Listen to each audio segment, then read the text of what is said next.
Bonjour à tous. Alors, je prends la parole juste quelques instants, d'abord pour vous remercier au nom de toute l'équipe des Jarry Formation Développement d'être venus aussi nombreux. Donc, je suis Laurent Mélito, je suis responsable de la formation continue. Avant de passer la parole à José Mariage pour qu'il présente la conférencière, je vous demande d'éteindre vos portables. Pensez-y, parce que c'est parasitant.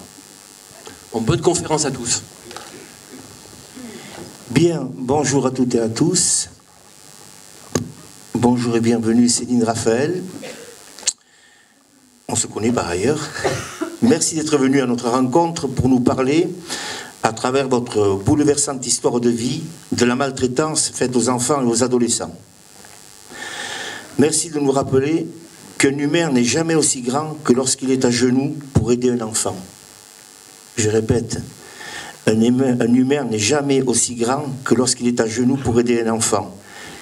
Car tel est le portrait de Madame Marion, votre infirmière scolaire. Certainement votre tuteur de résilience à titre principal. Merci à vos copines et copains Estelle, Laurence, Aurélie, Laura et Sylvain d'avoir été là, vraiment présents quand ça souffrait en vous apportant le réconfort des fleurs du mal de Charles Baudelaire. Sois sage ô ma douleur et tiens-toi plus tranquille, disait le poète au sulfureux vocabulaire. Merci à vous Céline Raphaël qui pendant des années, telle une fleur maladive, avait affronté l'horreur absolue, sans jamais renoncer à vivre. Vous avez vécu, survécu, devrais-je dire, malgré l'atrocité d'un quotidien placé sous l'ombre tutélaire de votre père. Et quel père que ce père dont on retrouve la monstruosité du comportement dans un autre poème de Baudelaire. Je te frapperai sans colère et sans haine. Mon désir gonflé d'espérance sur tes pleurs salées nagera. Tes chers sanglots retentiront comme un tambour qui bat la charge. Merci d'avoir écrit La démesure. Merci d'être resté une grande pianiste. Merci d'être devenu un grand médecin, spécialiste de l'évaluation et du traitement de la douleur à l'hôpital Necker, enfants malades. Merci de votre engagement dans le cadre de la lutte contre les violences faites aux enfants. Vous êtes, je le rappelle, membre du comité du Conseil national de la protection de l'enfance. Merci d'être venu nous rejoindre dans ce combat qui est commun aux très nombreux travailleurs sociaux et aux très nombreux étudiants, éducateurs présents dans cette salle.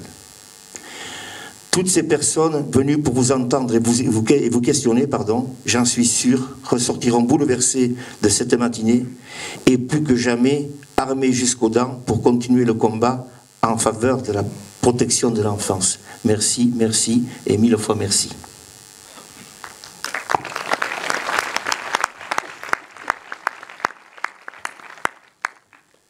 Bonjour à tous, merci Monsieur Mariage pour ce discours touchant, ça va être difficile de continuer derrière. J'espère vraiment que vous pourrez ressortir ce matin avec deux messages. C'est que, la maltraitance, elle arrive vraiment dans tous les milieux et elle est peut-être même plus difficile, vraiment plus difficile à détecter dans les milieux sociaux économiques favorisés. Et puis, les conséquences à long terme qui sont terribles. Donc plus on repère tôt et plus on a de chances d'avoir des enfants qui deviendront des adultes avec le moins de séquelles possible. Alors, effectivement, j'ai écrit La démesure pour alerter le gouvernement, pour faire prendre conscience aux gens que vraiment la maltraitance touchait tous les milieux. Moi, je suis née dans une famille où mon père était ingénieur.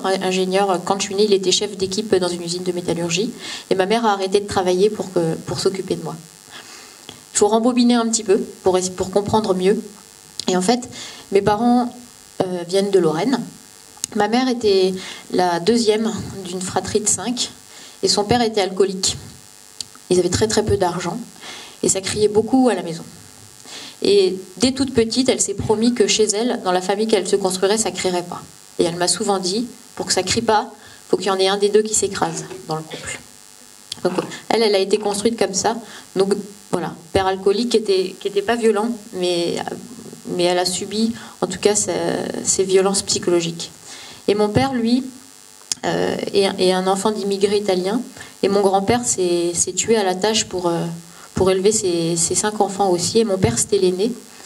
Et c'est lui qui, dès 5 ans, remplissait les déclarations d'impôts de ses parents, parce qu'il parlait bien le français, et mes grands-parents ne parlaient pas bien le français. Et mon grand-père a été quelqu'un d'extrêmement violent. Au procès, mon père a dit qu'il était sévère mais juste. Je vois ça souvent. Les gens justifient la violence de leurs parents en disant qu'ils étaient sévères mais justes. Je pense que mon grand-père n'était pas du tout juste et qu'il était bien plus que sévère. Mais en tout cas, mon père s'est un peu construit comme ça. Et des voisins de mes grands-parents ont souvent raconté à ma mère que mon père avait tellement peur du sien que quand il était petit, il avait du mal à rentrer à la maison. Et un jour, il est rentré, il avait eu 8 sur 10 en maths. Et de peur de l'annoncer à mon grand-père, il est devenu bègue. Et mon père a bégayé ensuite jusqu'à ce qu'il rentre dans les grandes écoles. Donc un grand-père vraiment très très violent. Et je pense que mon père et ses frères et sœurs, pour survivre, se sont scindés en deux. En fait, ils ont complètement mis de côté leurs sentiments et ça a été marche ou crève. Donc voilà l'histoire de mes parents. D'ailleurs, aujourd'hui, il y aurait l'entretien du 4e mois de grossesse. Si on leur avait posé la question, peut-être qu'on aurait pu détecter là un premier facteur de risque, qui sont les antécédents de maltraitance dans la famille. Et donc voilà, je suis née, je suis l'aînée.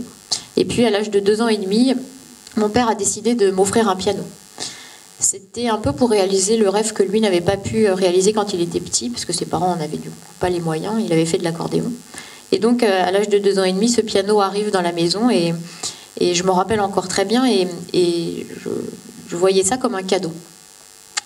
Et puis très rapidement, j'ai commencé à faire 15 minutes, puis une demi-heure, puis 1 heure de piano. 2 ans et demi, vous voyez, c'est un petit peu... ça commence à faire pas mal. Et puis ma mère, à ce moment-là, lui disait, bon, tu sais, elle a 2 ans et demi, 3 ans, elle fait beaucoup de piano. Il a eu beaucoup de mal à trouver un prof, d'ailleurs, qui accepte de prendre un enfant si petit. Et puis donc voilà, ça a commencé, j'ai envie de dire, plutôt gentiment, mais de plus en plus longtemps. Et puis quand j'ai eu 4 ans, on a déménagé en Allemagne. Et là, mon père a trouvé une prof, ancienne prof d'Allemagne de l'Est, qui aime bien, châtie bien. Il faut souffrir pour réussir. Et elle a dit à mon père, votre fille a un talent qu'il ne faut pas gâcher. Et à partir de ce moment-là, je pense qu'il a commencé à développer une véritable obsession pour la perfection, plus que pour cet instrument, mais une véritable obsession de la perfection. Et c'est à ce moment-là, donc à l'âge de 4 ans, que les premières violences ont commencé.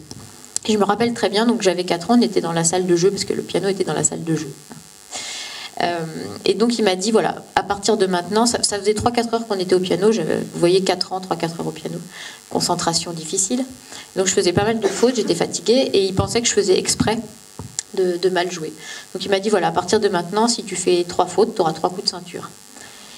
Et donc il a pris un post-it, un crayon à papier, et donc j'ai recommencé à jouer, et puis j'ai entendu le bruit du crayon sur le post-it. Je me suis dit, oh là là, j'ai fait une faute, je ne l'ai pas entendu, j'ai paniqué. Et très vite, les 2 autres fautes sont arrivées. Et donc il s'est levé, il a dégrafé son pantalon, il a sorti sa ceinture, il m'a dit, voilà, penche-toi en avant, déshabille-toi et penche-toi en avant sur le bureau. Et donc j'ai pris là mes 3 premiers coups de ceinture, j'avais 4 ans. Et il est parti ensuite dans la cuisine pour manger. Et ça a été un tsunami dans ma tête. Je me suis dit, à ce moment-là, bon, outre la douleur, n'empêche, je me suis dit, mais j'ai perdu l'amour de mon père. Qu'est-ce que j'ai fait? C'était la panique, quoi. J'étais persuadée que je valais plus la peine d'être aimée, que j'étais moins que rien. Enfin, c'était vraiment... toutes les émotions se mélangeaient. Et je me rappelle être allée à 4 pattes dans la cuisine pour l'implorer de me laisser manger avec ma mère et ma sœur. Et il n'a pas voulu, donc je suis retournée dans la salle de jeu. Ce qu'il faut savoir aussi, c'est que quand le piano est arrivé, ma sœur venait de naître. Et ma sœur est née prématurée, elle est née à 5 mois et demi. 2e facteur de risque. Et en fait, du coup, ma mère s'est beaucoup occupée d'elle parce qu'elle avait des soucis, elle avait fait une hémiplégie à la naissance. Et il fallait beaucoup la stimuler pour que la partie gauche de son corps garde en autonomie, quoi. Et donc, finalement, notre famille, elle s'est un peu scindée en 2 à ce moment-là. C'est-à-dire que mon père a commencé à s'occuper de moi et avec le piano. Et ma mère s'est beaucoup occupée de ma sœur. Et finalement, on a grandi comme ça, en parallèle, dans la même maison, mais plutôt ma mère et ma sœur d'un côté, dans le salon, et puis mon père et moi de l'autre, dans la salle de jeu. Et donc, à l'âge de 4 ans, ses premiers coups, et ensuite, il y a quelque chose qui s'est libéré en lui, comme si, finalement, ce qu'il avait vécu petit, ces premiers coups de ceinture-là, ça a tout libéré, et il a commencé à reproduire complètement ce qu'il avait vécu quand il était petit. Et donc les coups ont été ensuite quotidiens. Et puis progressivement se sont mis en place aussi des punitions. Bon, alors petite, j'avais pas le droit de manger, ou je devais recopier mes partitions jusqu'à tard le soir, c'est-à-dire que je travaillais un morceau. Et donc il me prenait la partition et il me disait voilà, tu recopies par cœur la partition avec les lignes. Il fallait que je fasse les 5 lignes. Je ne sais pas si vous avez vu des partitions, mais beaucoup de travail. Et il fallait pas de faute. Et bien sûr, un coup de ceinture par faute. Donc ça a été très vite crescendo, cette violence. Et à cette époque-là, on me dit souvent est-ce que tu en as parlé? Mais quand on est petit comme ça, donc là, 4 ans, j'étais même pas encore au CP, hein, et puis après, j'ai fait l'école primaire. Mais quand on est tout petit, on a l'impression que c'est normal. On n'a jamais pu comparer sa vie avec celle des autres. Donc pourquoi aller parler à quelqu'un? Si c'est comme ça chez tout le monde, on va se faire envoyer bouler. Moi, je me disais, si j'en parle, on va me dire, Céline, mais de quoi tu te plains? Bien sûr que c'est comme ça chez tout le monde. C'est comme ça. Donc, j'en ai pas parlé. Je pensais que c'était normal. Je souffrais, mais je pensais que c'était normal. Et donc, on est resté 2 ans et demi en Allemagne avec cette prof qui était très autoritaire et qui poussait vraiment mon père à être de plus en plus violent pour que j'atteigne vraiment l'excellence. Et puis on est ensuite rentré en France, on est allé en Auvergne.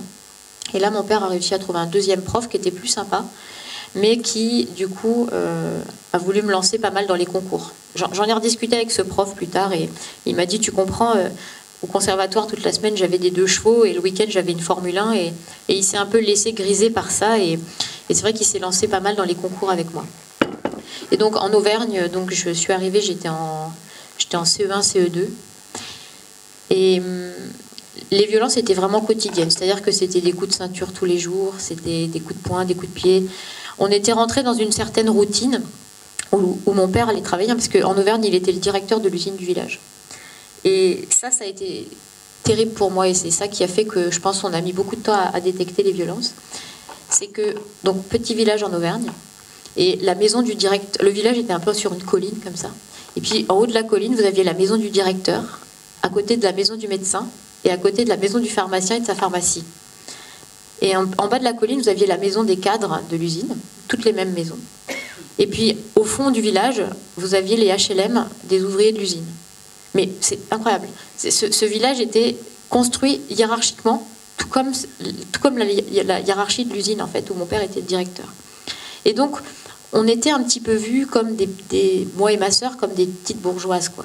Et jamais personne, je pense, même pas le médecin qui était pourtant ami de mes parents, s'est imaginé que chez nous aussi, il pouvait y avoir des violences. Et donc, à l'école, voilà, j'étais la fille du directeur. J'étais pas Céline, ma sœur, c'était pas Marie, on était les filles du directeur, rien de plus.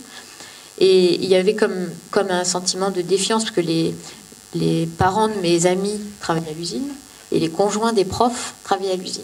Donc il y avait un climat qui faisait que je pense que ça aurait été difficile de détecter les maltraitances. Néanmoins, moi j'ai eu l'impression de semer des petits cailloux, quoi.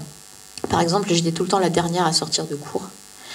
Et j'attendais qu'on me dise « Mais Céline, tu m'as l'air de ne pas avoir envie de rentrer. » Bon, cette phrase n'est jamais arrivée. Et puis j'allais pas beaucoup en gym, mais j'allais pas beaucoup à la piscine.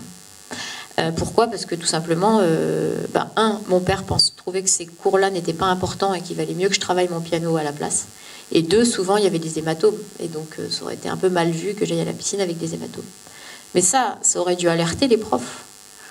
Mais non, une fois, mon prof de sport m'a coincé dans un couloir et m'a dit « Dis donc, tu penses parce que tu es la fille du directeur, tu peux te permettre de ne pas venir à mes cours ?» Donc voilà, vous voyez, l'absentéisme de la fille du directeur, c'était plus vu comme un caprice de petite bourgeoise que comme un réel problème à se poser, quoi. Pourquoi elle va pas en gym? Pourquoi elle va pas à la piscine? Pourquoi elle est toujours la dernière à sortir de cours? Bon, encore une fois, c'est jamais arrivé. Et à ce moment-là, nous, à la maison, on a commencé à vivre dans une certaine routine. Rassurante, j'ai même envie de dire. C'est-à-dire que mon père, il arrivait à 19h, j'entendais la voiture qui arrivait devant le portail, j'entendais les freins, il ouvrait le portail et puis j'entendais la voiture rouler sur le gravier pour aller dans le garage. J'entendais le garage se refermer, ses pas jusqu'au portail pour aller le refermer sur le gravier. Et il revenait. Et à ce moment-là, j'avais développé des espèces de rituels. Quand je commençais à entendre sa voiture arriver près du portail, je faisais rebondir une balle où je sautais à la corde à sauter en me disant, voilà, si tu arrives à sauter 25 fois avec la corde à sauter jusqu'à ce qu'il arrive en haut, ça va bien se passer ce soir. Ou si tu fais rebondir la balle sans l'échapper 30 fois avant qu'il monte les escaliers, ça va bien se passer ce soir. Enfin, j'ai commencé à développer plein de tics un peu magiques, des rituels un peu pour me rassurer, quoi. Et donc il arrivait, il posait sa mallette, il allait se mettre en pyjama et il écoutait ce que j'avais travaillé au piano. Parce que moi j'allais à l'école, enfin quand j'avais le droit d'y aller. Et ensuite quand je rentrais, je devais travailler. Les devoirs on voyait après. Et il écoutait ce que j'avais travaillé en rentrant. S'il jugeait que j'avais bien travaillé, j'avais le droit de manger. S'il jugeait que j'avais pas bien travaillé, j'avais pas le droit de manger et on travaillait tout de suite. Et on est rentré dans une telle routine que ma mère, avant de poser mon assiette, demandait « Céline, elle mange ou pas ?» Et donc, il répondait oui, elle posait l'assiette. Il répondait non, elle rangeait l'assiette. Et c'était une routine où il n'y avait jamais de cri. Parce que c'était comme ça. Il arrivait, il écoutait ce que j'avais fait. Il me disait « Tu manges ou tu manges pas ?» Si je mangeais pas, je continuais de travailler pendant que lui, il allait manger. Et après, on recommençait à travailler jusqu'à minuit, 1h, 2h du matin. Entrecoupé de coups. Parce que bien sûr il y avait des fautes, hein, je veux dire on peut pas, on est des êtres humains, je veux dire on peut pas aller à l'école et puis ensuite travailler correctement jusqu'à minuit, 1h, 2h du matin. Enfin je veux dire un moment la déconcentration elle fait qu'on fait des fautes, quoi. Et donc beaucoup de coups à ce moment-là. Et pareil vers 1h, 2h du matin, il décidait si j'avais le droit d'aller me coucher ou pas. Alors quand j'avais le droit d'aller me coucher, je faisais mes devoirs sous la couette où je lisais. Et puis quand j'avais pas le droit d'aller me coucher, je restais dans la salle de jeu, je travaillais un petit peu jusqu'à ce que je me dise bon ça y est, il dort maintenant, je peux arrêter un peu. Et puis je me mettais dans un coin et j'essayais de dormir un petit peu aussi. Et donc vraiment une routine sans cri, sans éclat, quoi. Et puis on avait pris des mesures, c'est-à-dire que quand j'avais pas le droit de manger, ma mère et ma sœur me cachaient de la nourriture dans mon armoire à vêtements que je trouvais quand j'avais le droit d'aller me coucher. Le vendredi soir aussi, avant qu'il rentre, on planquait tout. On planquait les ciseaux, parce qu'une des punitions qui arrivait après, c'était de me faire couper les cheveux à ras. Donc vous voyez ce que je veux dire, la fille du directeur qui arrive à l'école primaire ou au collège avec les cheveux coupés à ras, enfin, c'était des humiliations à la maison, et puis c'était des humiliations en plus toute la journée au collège, quoi. Parce que les élèves, bon, vous savez très bien comment les jeunes sont au collège, enfin, moi, je vois dans mes consultations de douleurs le nombre de jeunes qui arrivent avec des douleurs chroniques. Et en fait, quand on creuse un peu, il y a du harcèlement scolaire. Bon, moi, je me rappelle même pas d'avoir eu du harcèlement scolaire. J'avais autre chose à faire à la maison déjà. Mais je veux dire, arriver au collège avec les cheveux à ras quand on est une fille, c'est dur, quoi. Et en plus, une autre de ces punitions, c'était le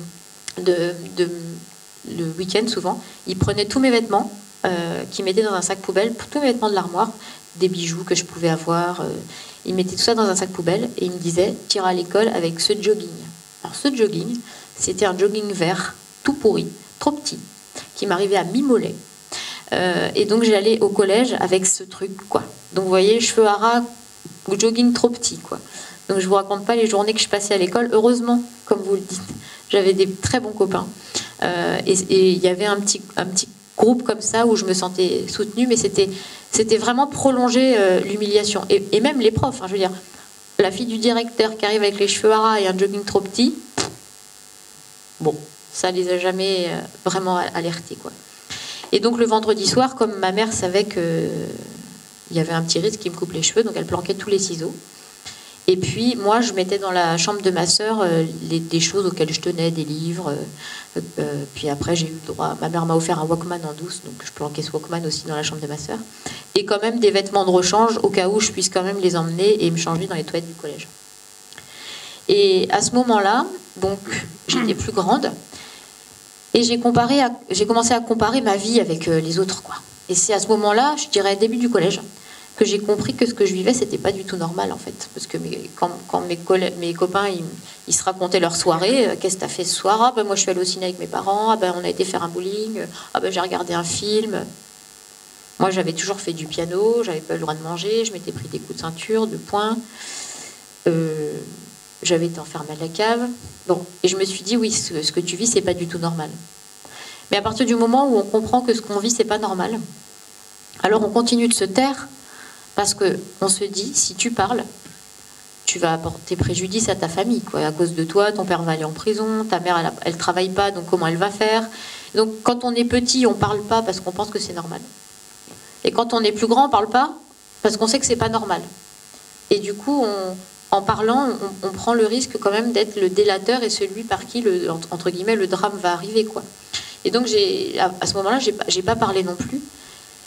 Mais encore une fois, comme je vous le disais, j'essayais de semer des petits cailloux, quoi. Je me disais, bah voilà, la prof, elle va se rendre compte que je suis la dernière à sortir de cours et que visiblement, j'ai vraiment pas envie de rentrer.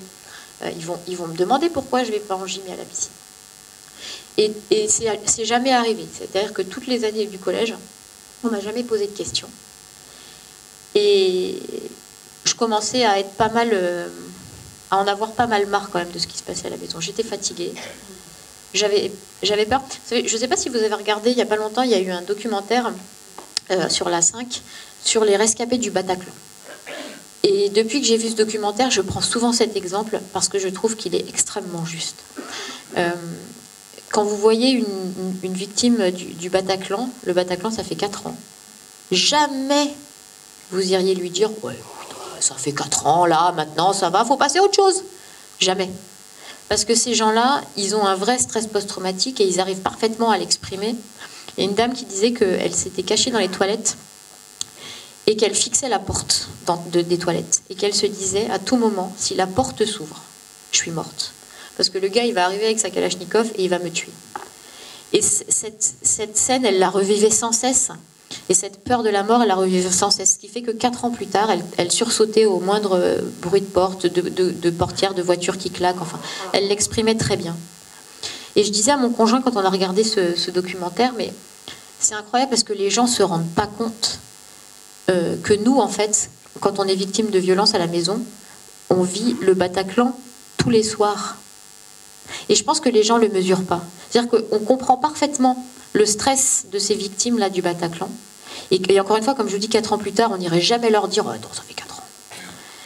Mais on a du mal à comprendre que c'est ce même stress pour les enfants qui sont victimes de violences et qui rentrent à la maison tous les soirs. Parce que moi, quand je rentrais à la maison le soir, je me disais « Est-ce que je serai encore là demain matin ?» Et si je ne suis pas là demain matin, est-ce qu'il y aura quelqu'un pour appeler la police et les pompiers? Et je ne pensais pas. Je pensais que personne ne se rendrait compte de mon absence le lendemain. Et je suis rentrée chez moi tous les soirs jusqu'à l'âge de 14 ans, donc que je rencontre Madame Marion, en me demandant si je serais là le lendemain. Et le vendredi soir, c'était terrible, parce que le vendredi soir, c'est 48 heures sans école. Et vraiment, tous les vendredis soirs de ma vie, jusqu'à ce que je sois placée, je me demandais si je serais encore là le lundi matin. Et ça, c'est un stress, je vous garantis, qui est terrible. C'est une peur de la mort qui est constante. Et en plus, on pourrait dire, oui, mais bon, c'est un fantasme de mort. Mais non, parce qu'il y a vraiment... Enfin, je veux dire, j'aurais pu me prendre j'aurais pu faire une mauvaise chute. J'aurais pu me prendre un coin de table, comme ça a pu arriver pour d'autres enfants. Il aurait pu être plus violent et vraiment, j'aurais pu mourir. Et en plus, quand on est petit, on voit ses parents comme des êtres immenses, très grands, puissants. Et moi, j'étais sûre que mon père pouvait me tuer s'il le décidait. Donc, je suis rentrée tous les soirs en me demandant si je serais là le lendemain matin. Et se construire, quand on vit ça, c'est compliqué. Et donc, vraiment, je pense que cet exemple-là du Bataclan, il est le bon. Et je pense que, et maintenant c'est ce que je dis, et je pense que c'est assez juste, pour les enfants qui sont victimes de violences, c'est un Bataclan tous les soirs. Et donc j'ai avancé comme ça, comme j'ai pu. Moi, mon étoile du berger, c'était que je voulais faire médecine. Et ça m'a tenue. Depuis toute petite, depuis l'âge de 4 ans, je voulais faire médecine. Et donc je me suis accrochée à l'école. Encore une fois, quand j'avais le droit de me coucher sous la couette, je faisais des devoirs et tout. Et l'école, c'était ma planche de salut. Je veux dire, si on avait pu avoir école le samedi, le dimanche, les jours fériés, à la place des vacances, j'y aurais été avec un grand plaisir. Enfin, quand j'avais le droit d'y aller, en tout cas. Mais rien venait, quoi. Les profs ne remarquaient rien. Et la femme du médecin, qui était très bonne amie avec ma mère, ne remarquait rien non plus. Et même, je me rappelle, des fois, elle venait le mercredi pour prendre un café avec ma mère. Et le mercredi, c'était un petit peu spécial parce que mon père allait travailler, mais moi, j'avais pas école. Donc avec ma mère, on trouvait un petit stratagème. Elle décrochait le téléphone, comme ça il ne pouvait pas appeler. Et puis elle laissait venir des amis parfois. Et donc mon meilleur ami, c'était Benjamin. Et donc même lui, il savait quoi. C'est-à-dire qu'il était caché dans le parking. Il y avait un parking à côté de la maison. Et il se cachait. Et il ne pouvait venir que quand il avait vu la voiture de mon père démarrer. Donc vous voyez, il savait qu'il se passait quelque chose, parce que c'est pas tout à fait normal d'agir comme ça. Mais nous, à l'école, on n'a jamais eu de gens qui sont venus nous dire ce que c'était que la bientraitance et la maltraitance. C'est un peu ça que je dis aussi aujourd'hui, c'est qu'il faut aussi donner des clés aux enfants. C'est-à-dire qu'encore une fois, quand on est petit, on ne sait pas ce que c'est que la bientraitance et la maltraitance. Et peut-être que si quelqu'un était venu nous l'expliquer, peut-être que Benjamin, moi j'aurais peut-être pas pu parler, mais peut-être que Benjamin, il aurait pu dire à quelqu'un, un adulte de confiance, c'est quand même bizarre, parce que quand je vais chez Céline, il faut que je me cache sur le parking, et j'ai le droit de venir que quand la voiture de son père a démarré. Voilà, peut-être que si tout simplement on nous avait expliqué les choses, peut-être que Benjamin, lui, il aurait pu se confier à quelqu'un et expliquer ça. Et donc il venait, et ma mère décrochait le téléphone, et donc ça me faisait un peu de quelques heures de répit. Et la femme du médecin donc, venait aussi régulièrement prendre un café avec ma mère, et quand elle me voyait sortir de la salle de jeu, elle me disait « Ah, mais Céline, écoute, travaille correctement ton piano, sinon ton père va être de mauvaise humeur et ça va retomber sur ta mère. » Donc même elle, sans le savoir, elle savait. Et elle n'en a jamais parlé non plus à son médecin de mari, quoi. Donc voilà, les choses sont poursuivies comme ça. Et puis quand j'étais en 3e, vraiment, j'en pouvais plus. Et puis j'avais grandi et arrivaient les concours internationaux. Et mon père m'avait dit qu'en seconde, ce serait le CNED. Parce que j'aurais pas la possibilité de travailler énormément pour les concours tout en allant au lycée. Et ça, pour moi, c'était la mort, quoi. Je veux dire, si j'allais plus à l'école, j'avais plus rien. Il n'y avait plus aucun contrôle, plus personne pour veiller quand même à ce que je sois quand même un peu là. Bon, pour moi, c'était mon enterrement, le CNED. Et donc, je me suis dit, il faut vraiment que je fasse quelque chose, il faut que ça change, quoi. Et donc, je me suis dit, bon, je vais arrêter de manger. C'était pas très intelligent, mais bon. Et je me suis dit, si j'arrête de manger, je vais maigrir, parce que là, c'était assez logique. Et lui, il va du coup se rendre compte que je suis malheureuse. Bon, là, c'était plus logique du tout. Mais bon, j'ai donc arrêté de manger. Et pendant la 3e, entre le mois de décembre et le mois de février, j'ai perdu pratiquement 14 kilos. Donc là aussi, ça aurait dû alerter quand même. Et non, le prof d'histoire, un jour en me voyant, m'a dit « Mademoiselle Raphaël, vous allez bientôt disparaître ». Mais un peu avec un air moqueur, quoi. Genre la nana, fille du directeur, qui a décidé de ressembler à un mannequin, quoi. Enfin, ils ont toujours vu ça comme des choses narcissiques, quoi. J'allais pas en gym à la piscine parce que je me le permettais et je maigrissais pour ressembler à un mannequin. Enfin, en gros, c'est ça, quoi. Et il s'est pas dit qu'il y avait un problème non plus. Et donc, bon, fin de 3e, je faisais plus que 34 kilos dans l'indifférence générale. Et mes parents non plus s'en étaient pas rendus compte, entre nous. Et puis, on a déménagé ensuite dans les Yvelines. Et là, dans les Yvelines, mon père, c'était plus personne. Parce qu'en Île-de-France, à Paris, les professions des parents, tout le monde s'en fout. Et donc, je suis arrivée au lycée en seconde. Et le premier jour de la rentrée, la prof de français a demandé qu'on écrive au recto les renseignements usuels, profession des parents, tout ça, tout ça. Et au verso, elle a dit, écrivez ce que vous voulez. Et je ne sais pas pourquoi j'ai fait ça, mais ce jour-là, j'ai écrit, je fais plus de 45 heures de piano par semaine. Point. Et en fait, elle a couru voir l'infirmière scolaire pour lui montrer cette fiche. Et le lendemain matin, à la récré, donc l'infirmière scolaire, Madame Marion, m'attendait devant la porte. Elle me dit, Céline, il faut que je te parle. Bon. Alors, je descends dans son bureau. Et là, elle me dit, tu sais, 45 heures de piano par semaine, c'est beaucoup. Il va y avoir le bac de français. Puis après, il va y avoir le bac tout court. Bon, il va falloir faire un choix, quoi. Et elle, on en a reparlé après, et elle pensait me demander de faire un sacrifice, en fait. Me dire, il faut vraiment que tu te concentres là pour le bac, et que tu fasses un peu moins de piano. Et je l'ai regardée, et la seule chose que je lui ai dit, c'est, mais je déteste le piano. Et elle m'a regardée, je crois, et elle a vu une jeune de 14 ans, 34 kilos, mais qui s'habillait en taille 44, parce qu'à cette époque-là, j'avais des cols roulés jusque-là, et des pulls qui arrivaient jusqu'à 3 km après mes mains. Et elle s'est dit, bon, il doit y avoir un petit souci, je pense. Et donc, elle m'a attendue à toutes les récrés, devant la classe, pour me faire venir dans son bureau, jusqu'à ce que je commence à lui parler. Et ça a pris beaucoup de temps parce que, vous voyez, vous ne pouvez pas rester pendant 14 ans dans le silence et puis tout à coup vous confier à la première personne venue. Et je me disais, oh là là, mais si je lui parle, tout de suite derrière, elle va appeler mon père en lui disant, mais dites donc, j'ai parlé avec votre fille, mais ça ne va pas du tout ce qui se passe. Et je me disais, non, mais si jamais elle appelle mon père, je suis morte. Tout se pense en termes de mort. C'est-à-dire que tout ce qu'on fait, on le pense en termes de est-ce qu'il va me tuer, est-ce qu'il va se tuer, est-ce qu'il va nous tuer. Enfin, je veux dire, on ne réfléchit qu'en termes de mort dans ces situations de violence comme ça. Et donc, j'étais persuadée que, effectivement, si je lui parlais, elle allait appeler mon père et que j'étais morte, quoi. Le soir, j'étais morte. Donc, j'ai mis énormément de temps avant de me confier à elle. Mais j'ai progressivement eu de plus en plus confiance. Et le jour où j'ai su qu'elle n'en parlerait pas à mon père, j'ai commencé à me confier à elle. Et là, mais elle a ouvert les vannes. C'est-à-dire que tout ce que je n'avais pas dit pendant 14 ans, il fallait que ça sorte, quoi. Et donc, de moi-même, tous les jours, je demandais à descendre à l'infirmerie. Les profs étaient au courant. Et je lui parlais, je lui parlais. Et quand je descendais à l'infirmerie, que je toquais et qu'elle n'était pas là, je m'effondrais devant son bureau. C'était horrible. Elle avait déclenché chez moi un besoin de parler. Et ce qu'elle a déclenché aussi, et ça c'est hyper important, c'est que j'ai toujours été seule, en fait. Je me suis toujours sentie très seule. Il y avait ma mère, il y avait ma sœur, elle faisait ce qu'elle pouvait pour m'aider. C'est-à-dire, comme je vous disais, ma mère planquait les ciseaux le vendredi. Quand j'avais pas le droit de manger, elle m'amenait de la nourriture. Elle me cachait de la nourriture dans mon armoire à vêtements. Ma petite sœur, donc qui a 2 ans et demi de moins, petite, déjà elle avait pris l'habitude, quand j'avais pas le droit de manger aussi, de cacher de la nourriture sous son pull et de me l'amener. Quand j'étais enfermée à la cave, elle avait l'habitude de descendre. Et j'avais toujours... Quand on est petit comme ça, on a des techniques de survie. Et moi, dans ma chaussette, j'avais toujours de quoi écrire. J'avais toujours des papiers dans ma chaussette. Et un stylo et des barrettes. Alors, et tous les vendredis soirs, je mettais ça dans ma chaussette pour tout le week-end. Et alors, le papier et le stylo, c'était au cas où j'étais enfermée dans la cave pour pouvoir écrire un truc à ma sœur ou pour pouvoir demander quelque chose. Et je lui glissais sous la porte et elle le transmettait à ma mère.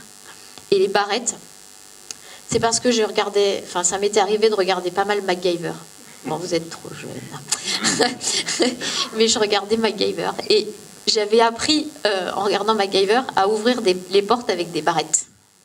Parce que ce qui se passait aussi le week-end, c'est que mon père décidait d'aller se promener.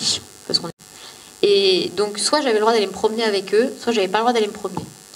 Et donc, quand j'avais pas le droit d'aller me promener, il m'enfermait à clé dans la salle de jeu ou dans ma chambre. Et donc, il rouvrait que quand il revenait, quoi. Et donc, j'avais pris l'habitude d'ouvrir les portes avec des barrettes. Et les barrettes, c'était vraiment un moyen de s'évader, quoi. Et donc, voilà. Donc, dans ma chaussette, j'avais toujours ces feuilles, ce stylo et des barrettes. Bon, très vite, il a compris que j'arrivais à ouvrir les portes avec des barrettes. Et après, il a été beaucoup plus loin dans la... Là, vraiment, on peut dire la perversité, c'est-à-dire qu'il savait que je savais ouvrir les portes. Et donc, ce qu'il faisait après, c'est qu'il fermait pas la porte, mais il mettait un cure-dent en équilibre sur la poignée. Ça veut dire que la porte, elle n'était pas fermée. Mais si j'ouvrais la porte, le cure-dent, il tombait, et comme c'était de l'autre côté de la porte, je ne pouvais pas la remettre, quoi. Et comme quoi, on est obligé d'apprendre à être débrouillard, parce qu'un jour, il a fait ça. Et on avait un berger allemand, et le berger allemand, je l'ai entendu dans le jardin, il hurlait un peu à la mort. Et je me suis dit, il se passe quelque chose. Et j'ai ouvert la fenêtre et je l'ai vu, et en fait, il avait un collier, et il s'est coincé le collier dans le grillage. Et donc, il était en train de s'étrangler. Donc, j'ai pas réfléchi, j'ai ouvert la porte, j'ai couru, j'ai libéré mon chien. Et là, une fois qu'il était libéré, je me suis dit, mince, comment je vais faire pour refermer cette porte? Et donc, je me rappelle parfaitement, on apprend à être débrouillard. J'ai mis le tabouret du piano dehors avec une corde à sauter que j'ai attachée à la fenêtre. Je suis allée fermer la porte, j'ai remis le cure-dent, je suis repassée par la fenêtre. J'ai pu monter sur le tabouret du piano, j'ai escaladé j'ai grimpé à la corde. Et avec la corde, ensuite, j'ai remonté le tabouret. Enfin, on fait des choses, quoi. Bon, bref, toujours est-il que quand mes parents sont rentrés, le cure-dent était bien en équilibre sur la poignée de porte, quoi. Enfin, vous voyez jusqu'où ça pouvait aller, quoi. Et donc... j'ai commencé j'ai pris confiance en l'infirmière scolaire et j'ai commencé à lui parler. Et alors que j'avais eu l'impression d'être seule jusqu'à cet âge-là et de pouvoir mourir à n'importe quel moment, avec elle, je me suis dit, eh ben, si je suis pas là lundi, elle va appeler la police ou les pompiers. Et c'est comme si ce sentiment, enfin le fait de savoir qu'elle savait, ça me donnait comme un sentiment d'invincibilité. C'est comme si je pouvais plus du tout mourir. Elle savait, donc ça me protégeait. Ce qui est un peu utopique aussi, mais néanmoins ça me donnait ce sentiment, quoi. Et donc j'ai rajouté dans ma chaussette son numéro de téléphone. Et donc voilà, j'ai commencé à me confier à elle beaucoup. Et elle m'a dit, tu sais Céline, pour l'instant c'est ta parole contre la sienne. Et en plus, je faisais 34 kilos. C'est-à-dire que j'étais un peu rentrée dans la catégorie de l'anorexie mentale. Donc une pathologie psychiatrique. Et donc, quand on a une pathologie psychiatrique, sa parole, elle a quand même moins de valeur. Et elle avait raison. C'est vrai que ça aurait été hyper facile pour mon père de dire non mais regardez, elle n'est pas bien dans sa tête, donc elle exagère, peut-être qu'elle ne supporte pas la pression, mais vous voyez bien qu'elle exagère. Je pense qu'elle avait raison, ça s'est pas produit, mais elle avait raison, il fallait qu'il y ait plus que ma parole. Et donc elle m'a dit, il faut absolument qu'on commence à faire des constats de coups. Bon alors vous imaginez bien que ça a pris un peu de temps avant que j'accepte, mais j'ai compris qu'elle avait raison et que c'est vrai, ma parole n'aurait pas beaucoup de valeur. Mon père, je vous rappelle, en Auvergne, il était le directeur de l'usine, mais dans les Yvelines, il était devenu carrément directeur industriel dans une grande entreprise.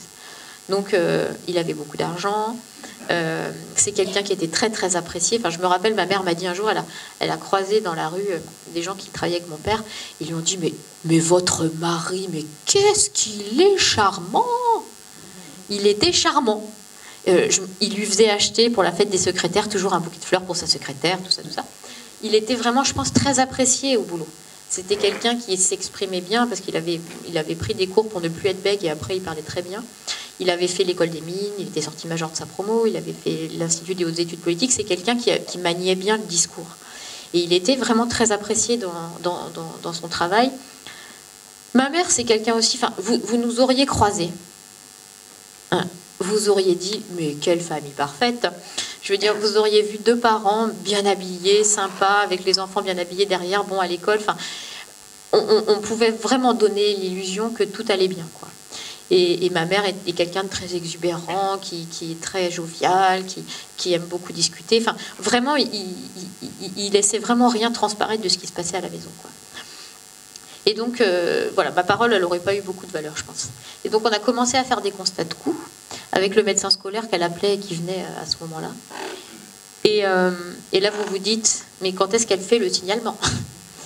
Et en fait, elle voulait le faire, ce signalement, et je lui ai fait un peu du chantage au suicide.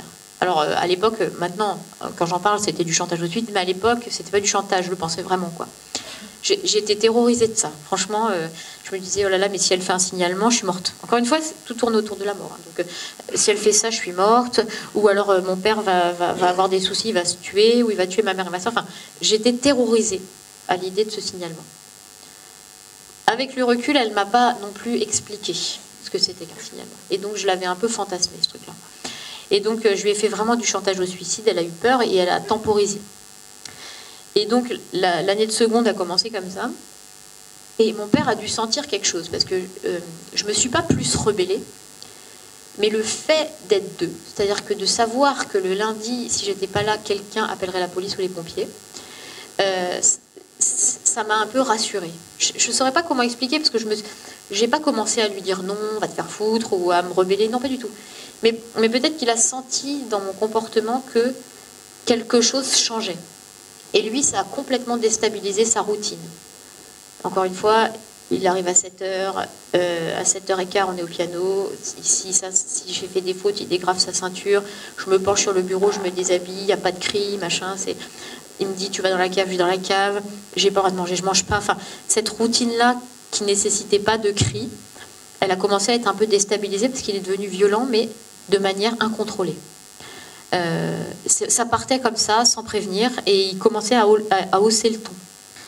Et un jour, c'était un week-end un peu prolongé, on était en train de travailler, il est sorti, il était en pyjama, il est sorti de la salle de jeu, sans rien dire.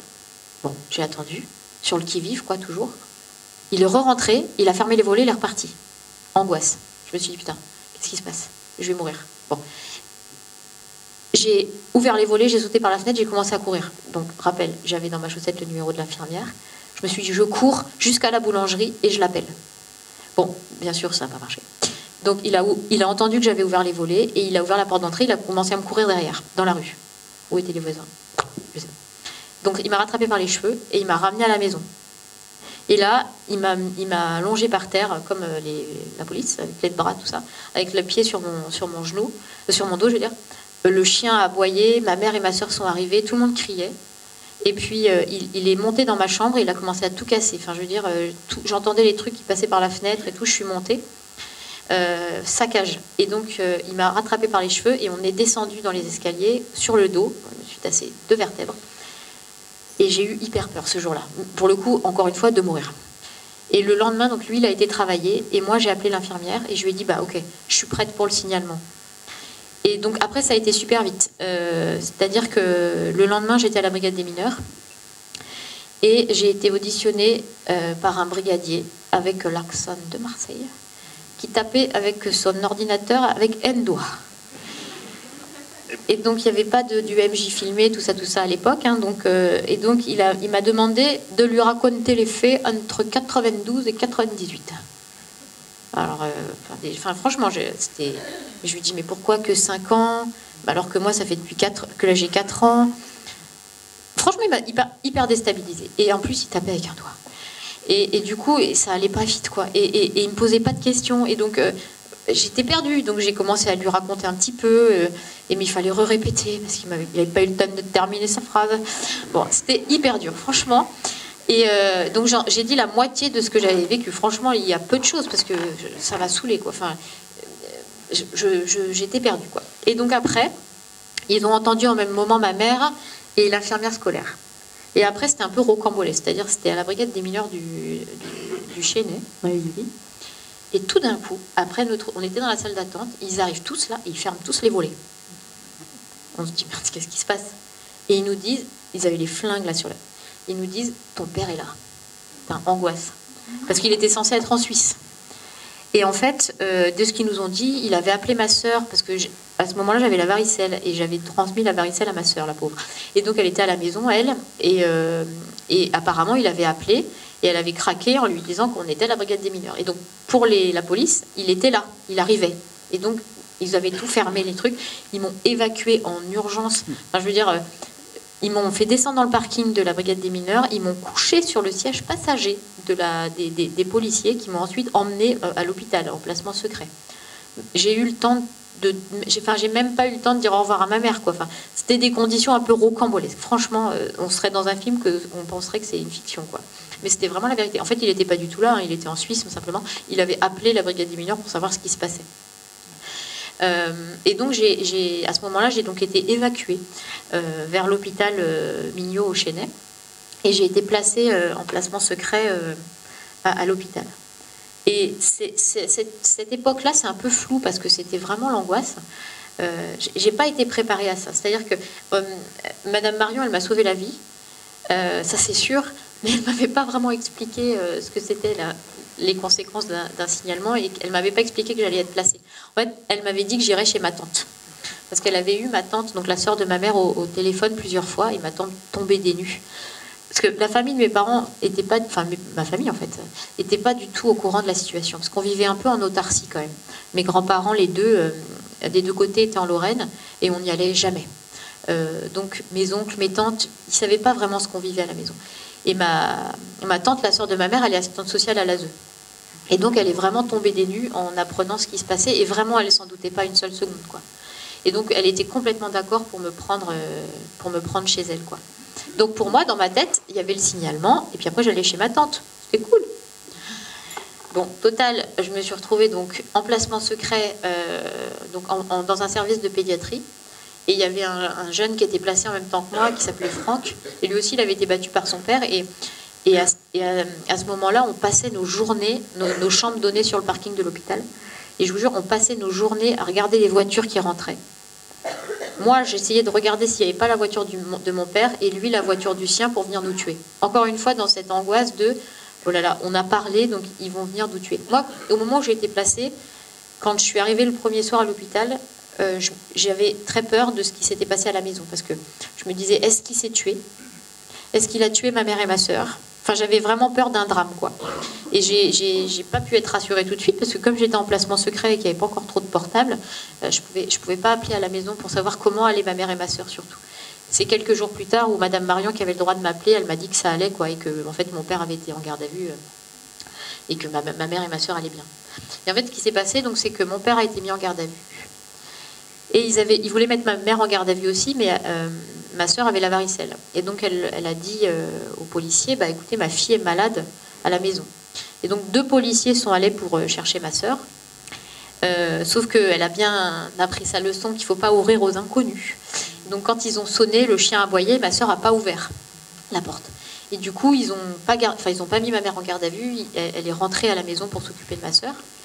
Et du coup, à partir de ce moment-là, la procédure n'a pas du tout concerné ma sœur. Ma sœur, elle n'a jamais été entendue par personne. Ni à la brigade des mineurs, ni par le juge des enfants. C'est comme si dans la famille, il n'y avait qu'un enfant. Et je me suis un peu battue pour ça quand le livre est sorti et que j'ai participé à l'élaboration de la loi du 14 mars 2016 avec Laurence Rossignol. L'article 5, c'est Bibi qui l'a écrit. L'article 5, il dit que quand il y a une IP ou un signalement pour un enfant, il faut absolument faire le check de tous les enfants de la fratrie. Ça paraît logique, mais c'était pas fait la preuve, quoi. Et donc ma sœur, pas du tout concernée par la procédure ensuite. Et donc, je suis restée un moment à l'hôpital. Et comme je dis souvent, heureusement, c'était la Coupe du Monde 98, vous voyez. Et ça permettait de s'évader un petit peu. Et donc, non seulement c'était la Coupe du Monde 98, et en plus, c'était l'époque, mais je ne sais pas si vous connaissez, mais de Manaus et la vallée de Dana. C'était une chanson. Quand elle retentissait sur M6 avec Franck, on la mettait à fond dans le service.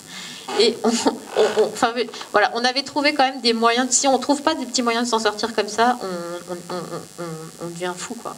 Donc Coupe du Monde 98 et la vallée de Dana, qui nous a bien tenus à l'hôpital. Et on a commencé à prendre un peu confiance. Au début, lui, il dormait dans le placard et moi, je dormais par terre, chacun dans sa chambre. Et puis progressivement, on a commencé à avoir un peu confiance dans le service et on commençait un peu à se confier. Il y avait une éducatrice spécialisée qui était top, qui s'appelait Corinne. Et ouais, on commençait à avoir un peu confiance, quoi. Et un jour, toc toc, ça sonne. Ça toque à la porte de la chambre. Et c'était une dame qui dit « Bonjour, je suis Madame Truc, je suis ton assistante sociale, ben on y va. » Ben, on va où? Ah ben dans ta famille d'accueil. Et là, en panique du coup, mais quelle famille d'accueil, mais pourquoi? Moi je suis bien à l'hôpital et tout. Et donc je me suis enfermée dans les toilettes et j'ai pas voulu sortir. Et du coup les gens du service lui ont dit « Attendez, on va y aller un peu en douceur là, vous voulez l'emmener où, machin, laissez-lui un petit peu de temps qu'on la prépare. » Il y avait une psychologue dans le service, voilà, on va la préparer un peu à ce départ, quoi. Donc elle a dit « Ok, je reviens dans 2 jours. » Et donc elle est revenue dans 2 jours. Et elle m'a emmenée donc dans une famille d'accueil d'urgence qui était à Elancourt. Donc c'était l'été de la Coupe du Monde. Et là, les consignes à la famille d'accueil étaient que je sorte pas, parce que j'étais toujours en placement secret. Donc je vous raconte pas, je me suis retrouvée dans un tout petit appartement, dans la chambre, et j'ai pas eu le droit de sortir de l'appart de l'été. Bon, super. Comme condition, c'était pas facile. Et puis ensuite, donc elle est partie et puis elle est pas revenue, quoi. Et puis donc 1 mois et demi plus tard, elle a retoqué. Bonjour, c'est l'assistante sociale. On y va. Et donc on va où ce coup-ci? Alors là, on allait dans un service d'accueil d'urgence. Donc elle m'a déposée dans un service d'accueil d'urgence où il y avait on était 8 enfants.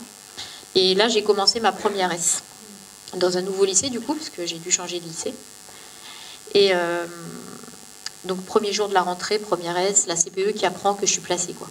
Elle se dit, attends, première S, elle est placée, ça va pas du tout. Donc, pour elle, j'aurais dû pas être j'aurais dû être en échec scolaire ou ne plus aller en cours ou être en CAP, mais première S, ASE, non, ça n'allait pas. Donc, elle n'a pas été super sympa avec moi et elle a un peu fait courir la rumeur au lycée que j'étais un peu mythomane, quoi. Donc, bon, heureusement, les profs se sont pas trop fait avoir, mais elle n'a pas été très aidante, disons. Parce qu'il y a vraiment des représentations, quoi, hein. La maltraitance, ça touche que les milieux sociaux défavorisés. Et quand on est placé, c'est CAP ou alors échec scolaire, on ne va plus à l'école. Et du coup, j'ai commencé ma première S dans un service d'accueil d'urgence. Mais comme son nom l'indique, on n'est pas censé rester très longtemps dans un service d'accueil d'urgence. Sauf que moi, ça faisait déjà quasiment 6 mois. Et donc, il a fallu me mettre ailleurs. Sauf qu'en Ile-de-France, il n'y avait pas tellement de place dans les foyers, quoi. Et donc, un jour, elle est venue, l'assistante sociale est revenue pour me montrer mon nouveau foyer en Normandie. dis, mais moi, je ne vais pas en Normandie. Je veux dire, là, je suis dans un lycée, là, donc à Elancourt. Ma mère et ma sœur, ils venaient tout juste d'y avoir des visites le mercredi. Pour elles deux. Je dis, je ne vais pas en Normandie. Je leur dis, sinon, je ne vois plus ma mère et ma sœur, quoi. Parce que ce qui était très important à ce moment-là, c'est à savoir aussi, c'est que, encore une fois, hein, je suis un peu dure, mais le placement, ça m'a sauvé la vie. Hein, soyons-en sûrs, quoi. Je veux dire, c'est-à-dire que, ok, il y a des choses à améliorer, mais si j'avais pas été placée, on serait pas en train de discuter. Enfin, je serais plus là. Enfin, je veux dire, je serais morte, c'est sûr et certain.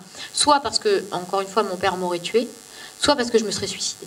Parce que vraiment, quand je suis rentrée en seconde, je commençais de plus en plus à lorgner sur les médocs dans la pharmacie de mes parents ou sur les couteaux dans la cuisine, quoi. J'en pouvais plus et vraiment, je pensais de plus en plus au suicide, quoi. Donc, dans tous les cas, si j'avais pas été placée, je serais morte. Donc, c'était nécessaire, ce placement. Mais après, c'est sûr qu'on aurait pu un peu... Enfin, il y a des choses à améliorer aussi, quoi. Et en fait, au moment où j'ai été placée, finalement, quand j'étais plus petite à la maison, je me sentais seule, mais il y avait quand même ma mère et ma sœur. Et je savais quand même qu'elles étaient là. Mais quand je me suis retrouvée en placement, j'étais toute seule. Et ça, c'est terrible. Franchement, c'était une solitude terrible. Et du coup, j'appelais ma mère à la récré dans les cabines téléphoniques. Encore une fois, on n'avait pas encore trop de portables. Terrible. Enfin, s'il y avait quelqu'un qui me piquait la cabine à ce moment-là, c'était horrible. Il fallait que je puisse l'appeler, il fallait que je parle à quelqu'un. Et elle venait en douce le midi pour manger avec moi, alors qu'elle n'avait pas le droit, hein, les visites n'étaient pas autorisées à ce moment-là, mais elle venait quand même en douce manger avec moi. Donc c'était très dur et j'avais besoin quand même de son soutien. Donc partir en Normandie, c'était pas possible, quoi. Donc j'ai dit non. Ok, donc après elle m'a emmenée visiter un appart, un appart, je suis gentille, un hôtel dans le 18e arrondissement de Paris, genre le coin le plus mal famé de Paris, quoi. La rue horrible, quoi, l'hôtel miteux. Et elle me dit, bon, ben voilà, on a trouvé cet hôtel pour toi. Il y a cet hôtel ou un appartement thérapeutique. J'avais 15 ans, hein. Je lui dis, mais comment je vais faire? Enfin, je veux dire, je ne me sentais pas de m'assumer moi-même. Parce qu'on était censé avoir de l'argent de poche en début de semaine, faire sa bouffe, les machines à laver, aller à l'école. Enfin, franchement, je ne me sentais pas. Je lui dis, mais c'est pas possible. Moi, je ne peux pas vivre là toute seule, je ne me sens pas du tout. Et donc, comme j'étais vraiment dure à cuire, et que je voulais aucune de ces solutions, finalement, elle a trouvé une place dans un foyer, mais de semi-liberté, à Choisy-le-Roi. Et donc, je me suis retrouvée avec 23 autres filles, dont 22 avaient commis des actes de délinquance et étaient placées là en alternative à la prison, quoi. Voilà. Et du coup, je devais changer de lycée. Je devais me retrouver dans un lycée à Vitry-sur-Seine. Et donc, les filles qui allaient encore à ce lycée dans le foyer, elles avaient un cutter dans leurs chaussettes. Moi, j'avais des papiers, un stylo, elles avaient un cutter. Et en fait, elles avaient un cutter pour se défendre, parce que ce lycée-là était super mal famé, pas mal de trafic de drogue et tout. Et donc, quand elles m'ont dit ça, je me suis dit, mais moi, je change pas de lycée, quoi, je reste dans le mien, quoi. Et il était à 2 heures de train, enfin de transport, quoi. Et donc, au début, ils ne voulaient pas. Et puis finalement, j'avais ma meilleure amie au lycée qui s'appelait Claire et dont la mère était prof de maths dans le lycée. Et tous les profs ont fait une pétition, en fait, pour que je ne sois pas changée de lycée. Et donc, quand je suis arrivée au foyer, ils m'ont dit, OK, tu ne changes pas de lycée, mais il faudra en assumer les conséquences. Et donc, il fallait que je parte à 5 heures du foyer pour aller à la gare toute seule dans le noir, là, à Choisy-le-Roi. Enfin, vous ne connaissez pas Choisy-le-Roi, mais je ne sais pas recommander.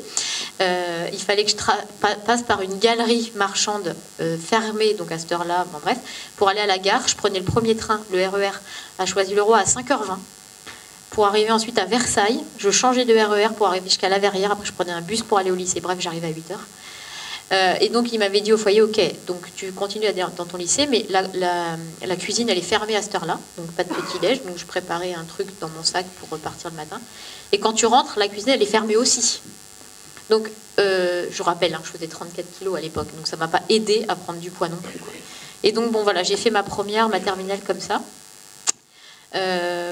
Et puis, bon, entre-temps, il y a eu le procès, quand même. Et pareil, pas préparé, quoi. C'est-à-dire que j'avais un avocat commis d'office, enfin, parce que voilà.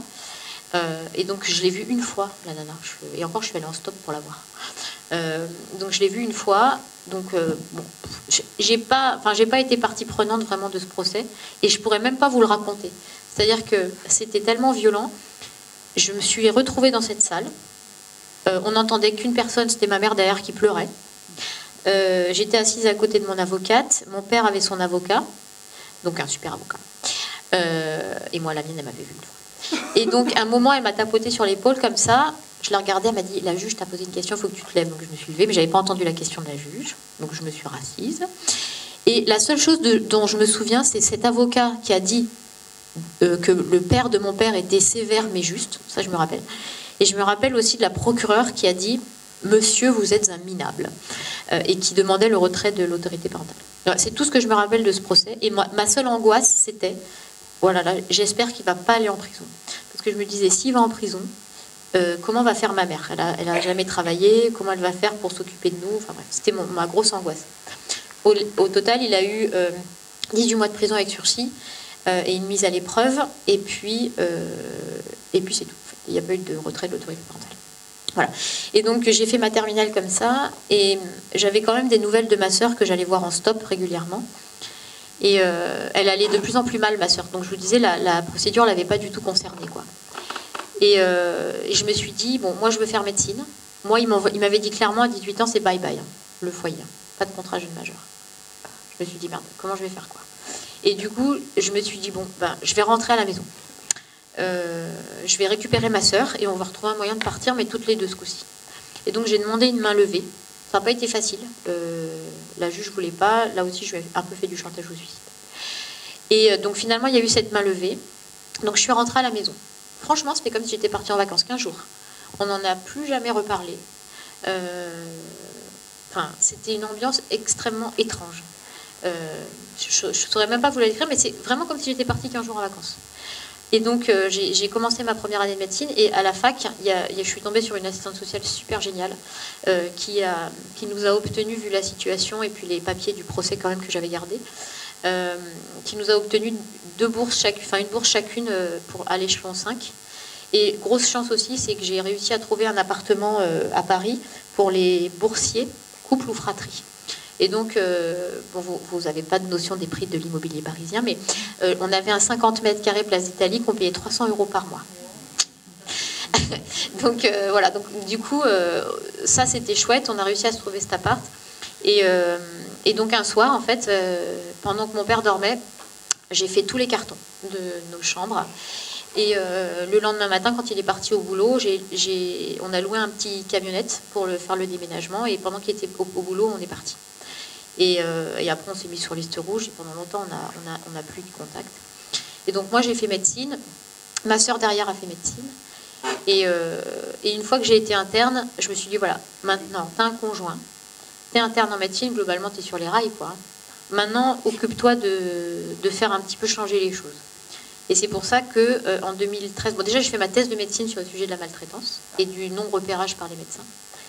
Et puis, j'ai écrit ce bouquin en me disant que ce serait un hameçon pour la presse. Moi, je voulais pas raconter ma life, hein. Franchement, c'était pas le genre de la maison. En plus, c'est pas facile, vous êtes médecin et vous racontez votre vie dans un bouquin. Bon. Mais je voulais que ce soit un hameçon pour la presse parce que j'ai bien vite compris que quand on n'est pas médiatisé, on n'a pas sa parole, elle compte pour du beurre, quoi. Et donc, je voulais que ce soit médiatisé pour alerter le gouvernement. Et c'est vraiment ce qui s'est passé. Donc, le livre a été très médiatisé. Et j'ai été contactée par Laurence Rossignol, qui était la ministre de la Famille de l'époque. Et donc, elle m'a inclus vraiment dans le groupe de travail pour la présentation pour la création en fait, de la nouvelle loi du 14 mars 2016, qui voyait la naissance du Conseil national de la protection de l'enfance. Donc, ensuite, j'ai été nommée personnalité qualifiée dans le Conseil national de la protection de l'enfance. Je fais partie du bureau. J'animais la commission prévention et repérage précoce. Et il y a deux choses qui me tiennent à cœur, moi, aujourd'hui. Bon, à part de faire passer le message que la maltraitance arrive dans tous les milieux, c'est que la santé est quand même quelque chose de très oublié. La santé des enfants placés, franchement, il y a de quoi, il y a du boulot. Parce qu'il y a moins d'un tiers des enfants qui sont évalués à l'entrée dans le dispositif. Et ensuite, il y en a très peu qui voient des médecins. Donc ça, c'est quelque chose sur lequel on s'est battu. J'ai monté le groupe de travail santé de l'enfant en protection de l'enfance. Et donc, on a réussi à obtenir, là, de la nouvelle ministre, la création d'un parcours de soins coordonnés, avec vraiment un réseau ville-hôpital. Enfin, voilà, c'est en train de bouger côté santé. Et la deuxième chose, c'est la scolarité, parce que je veux dire, franchement, on n'est pas plus bête que les autres, quoi. Et c'est quand même dramatique. Les chiffres sont dramatiques. Il y a moins de 5% des enfants placés qui ont le bac. Enfin, je veux dire, c'est catastrophique. Donc là, il y a de quoi faire aussi pour améliorer la scolarité. Et on a monté une association avec une jeune de Sciences Po qu'on va mettre en place bientôt, où les étudiants de Sciences Po, des grandes écoles, vont dans les foyers pour aider les enfants à faire un peu leurs devoirs, quoi. Donc vraiment, moi, mon cheval de bataille, c'est la santé et la scolarité.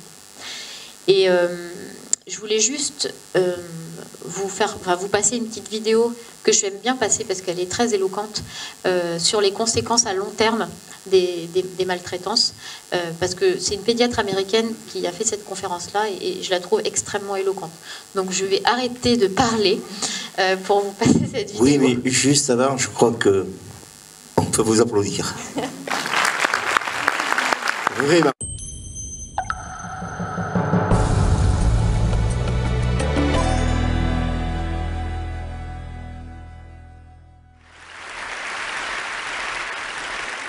In the mid-90s, the CDC and Kaiser Permanente discovered an exposure that dramatically increased the risk for 7 out of 10 of the leading causes of death in the United States.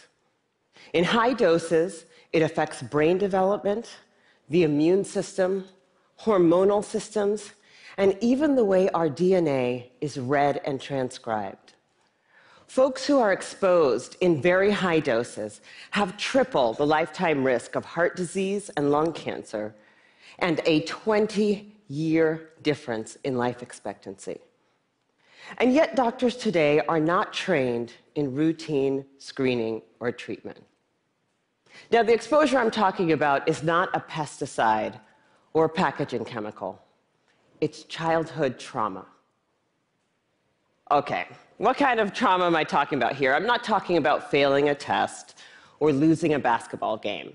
I am talking about threats that are so severe or pervasive that they literally get under our skin and change our physiology.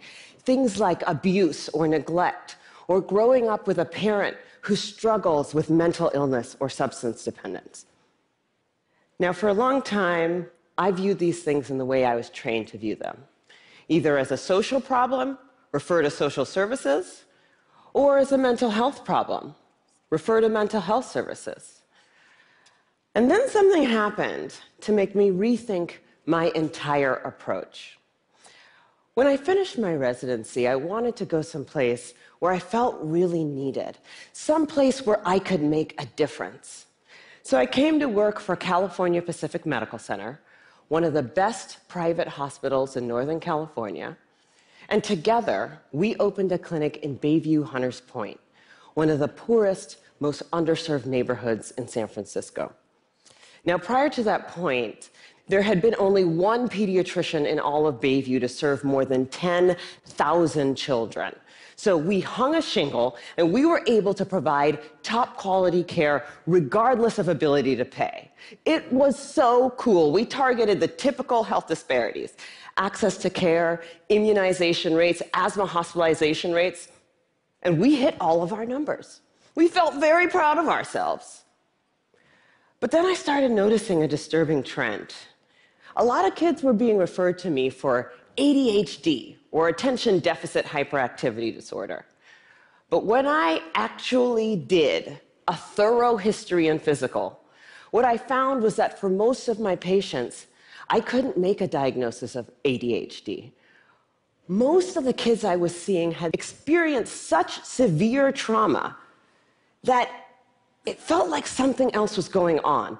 Somehow, I was missing something important.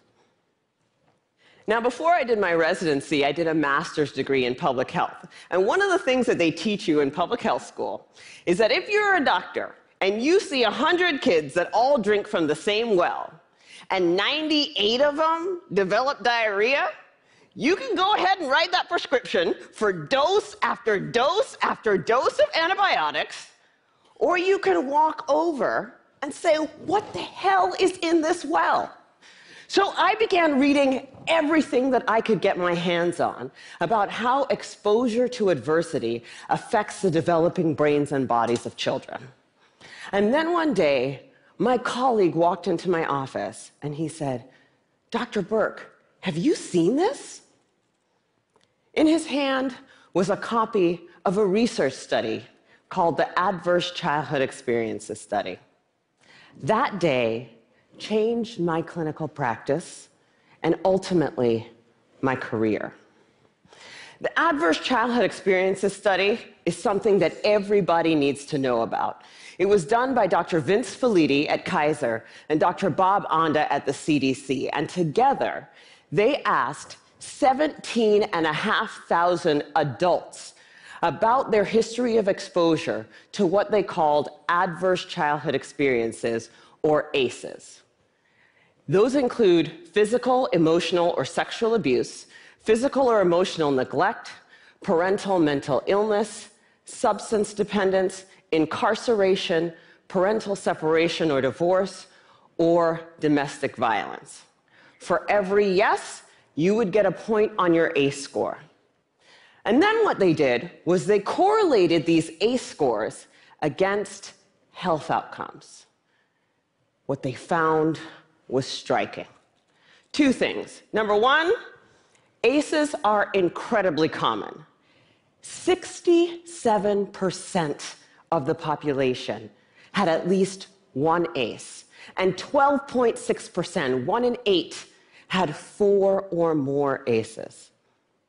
The second thing that they found was that there was a dose-response relationship between ACEs and health outcomes. The higher your ACE score, the worse your health outcomes. For a person with an ACE score of 4 or more, their relative risk of chronic obstructive pulmonary disease was 2.5 times that of someone with an ACE score of 0. For hepatitis, it was also 2.5 times. For depression, it was 4.5 times. For suicidality, it was 12 times. A person with an ACE score of 7 or more had triple the lifetime risk of lung cancer and 3.5 times the risk of ischemic heart disease, the #1 killer in the United States of America. Well, of course, this makes sense. You know, some people looked at this data and they said, come on, you have a rough childhood, you're more likely to drink and smoke and do all these things that are going to ruin your health. This isn't science. This is just bad behavior. It turns out this is exactly where the science comes in. We now understand, better than we ever have before, how exposure to early adversity affects the developing brains and bodies of children. It affects areas like the nucleus accumbens, the pleasure and reward center of the brain that is implicated in substance dependence.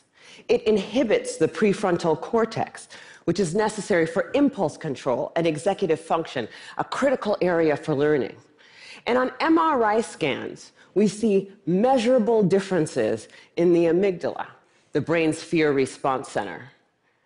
So there are real neurologic reasons why folks exposed to high doses of adversity are more likely to engage in high-risk behavior.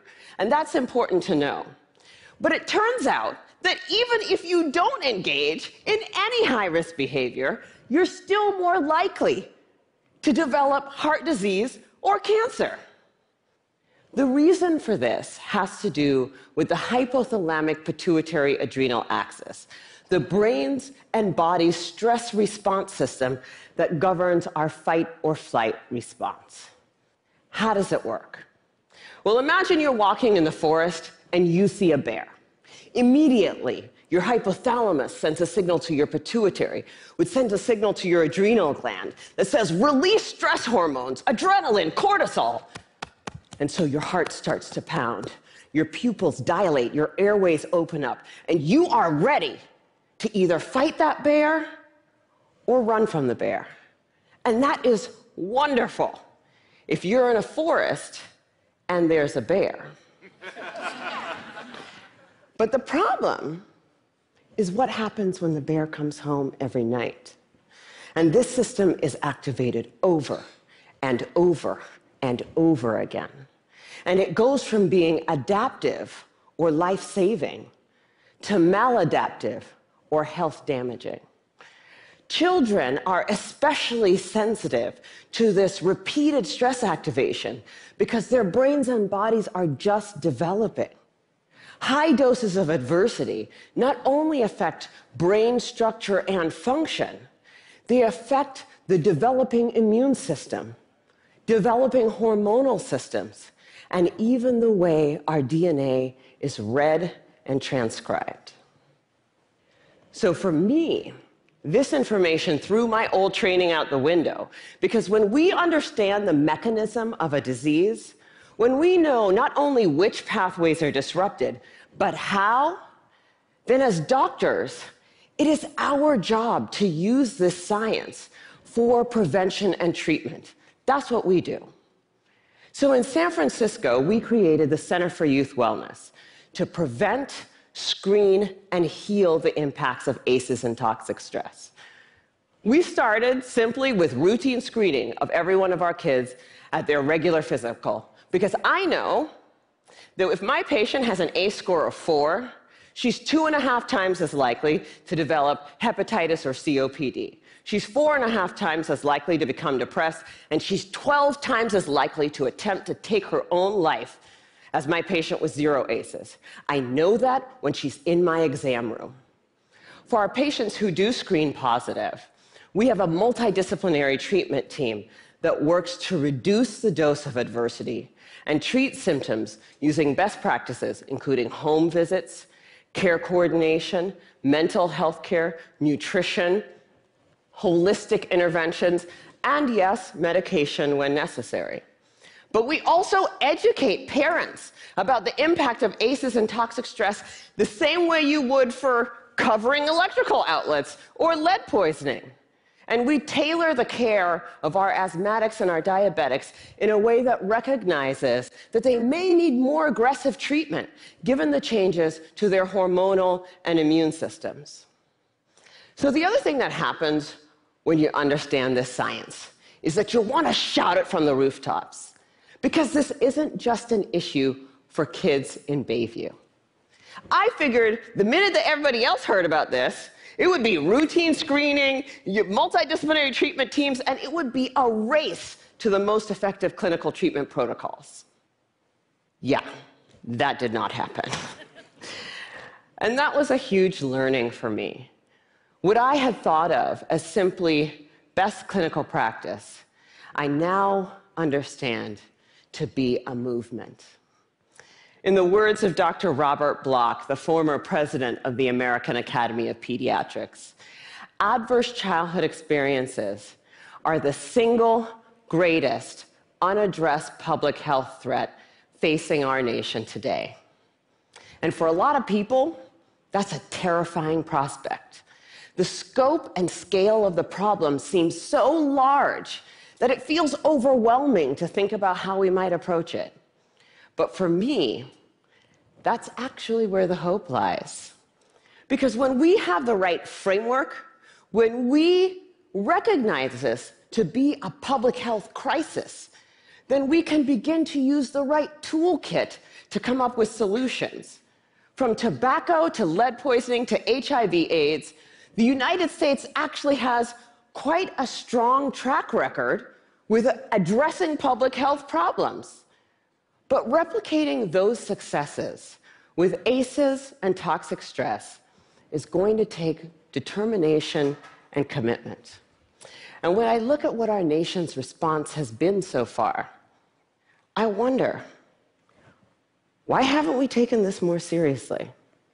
You know, at first, I thought that we marginalized the issue because it doesn't apply to us, right? That's an issue for those kids in those neighborhoods, which is weird because the data doesn't bear that out. The original ACEs study was done in a population that was 70% Caucasian, 70% college educated. But then, the more I talk to folks, I'm beginning to think that maybe I had it completely backwards. If I were to ask how many people in this room grew up with a family member who suffered from mental illness, I bet a few hands would go up. And then if I were to ask how many folks had a parent who maybe drank too much, or who really believed that if you spare the rod, you spoil the child, I bet a few more hands would go up. Even in this room, this is an issue that touches many of us. And I'm beginning to believe that we marginalize the issue because it does apply to us. Maybe it's easier to see in other zip codes because we don't want to look at it.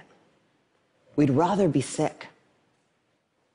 Fortunately, scientific advances and, frankly, economic realities make that option less viable every day. The science is clear. Early adversity dramatically affects health across the lifetime. Today, we are beginning to understand how to interrupt the progression from early adversity to disease and early death. And 30 years from now, the child who has a high ACE score and whose behavioral symptoms go unrecognized, whose asthma management is not connected, and who goes on to develop high blood pressure and early heart disease or cancer will be just as anomalous as a 6-month mortality from HIV/AIDS. People will look at that situation and say, what the heck happened there? This is treatable. This is beatable. The single most important thing that we need today is the courage to look this problem in the face and say, this is real, and this is all of us. I believe that we are the movement. Thank you.